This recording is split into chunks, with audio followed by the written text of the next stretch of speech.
am back from my big ayahuasca journey last night. It was crazy. It's just amazing how weird, how fascinating, how bizarre that these journeys can be. I mean, I don't even know. Compared to my first one, I feel conscious in them now. So sometimes I'll slip away and lose myself for a bit, but I can remain mostly conscious, like watching and observing what is going on behind my eyes and being able to kind of somewhat analyze, but mostly, there's very little of that. Mostly I'm just feeling. So that moment of like fear or something that comes on, or if it's oftentimes it's like a feeling you don't even know. Like you don't even know what this feeling is. You just feel yucky. It just feels bad, and then you throw up or you, something comes into the form. And so this morning when I got up, so it was like 3:30 because I started around 10, that, I went to sleep, and then I got up and did a voice recording because I wanted to remember what had gone on, and I lost quite a bit of it. I probably should have done it right at 3:30 because I would have retained more. But I was able to get quite a bit of what went on with it. And so I voice recorded that. So I'll play that over in its own capture for a video. And then, I'm kind of talking slow because it's a little bit, well, it's exactly like trying to describe a dream. So it's multidimensional. There's all this stuff going on. And yet when you go to explain it, you're like, how do I describe this environment that I'm experiencing, or these sensations or feelings that aren't normal feelings? They're not because they're not really mixed with the analytical mind. You're just purely feeling through reality of what was created because of what you're going through.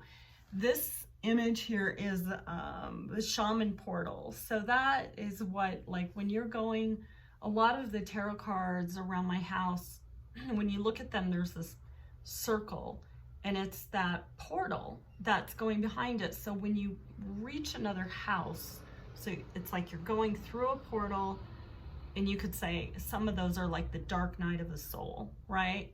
Fear-based, crying-based. They're,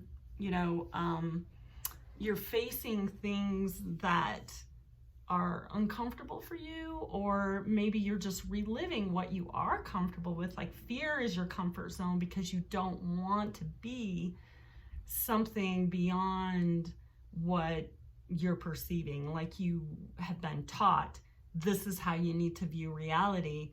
And when you think, well, I actually should start looking to view it differently because that's not serving me any longer, there's a big, big load of fear that comes with that, because you're breaking almost a vow with, where you've come from, with the beings that have supported you, the spirits, the, perhaps family or friendship groups or whatever they are. And so you're breaking sort of those vows and moving beyond them, or moving beyond that position. And when you do that, you get confronted with it's like, this is my normal state to feel fear and block that. And so those tunnels or portals that you go through, and yesterday when I pulled out the Kabbalah, I showed all those paths, and each one connects to a different house. So you go through a portal and you're connecting to a different house, which is like another reality in a sense. So you're living, at the very bottom, at the most manifest, you're kind of living a house of where you're a servant. But as I talked about yesterday, you always are pulling that energy up, and you're still always a servant to something that's beyond you or to what's beneath you to pull that up.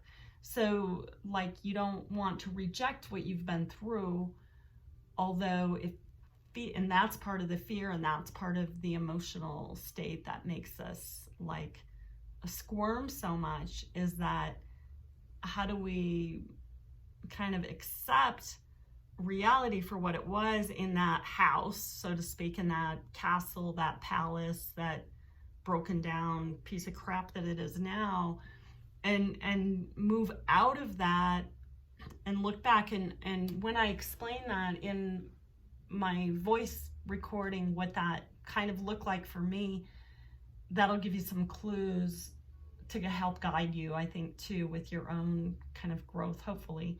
But, or what am I doing this for? But anyway, so that was my, I survived my ayahuasca experience and felt deeply felt into it. And that was my intention going into it, was to really surrender and allow all those deep feelings to be experienced so that they can clear and something stronger can be replaced with that. So anyways, that's it.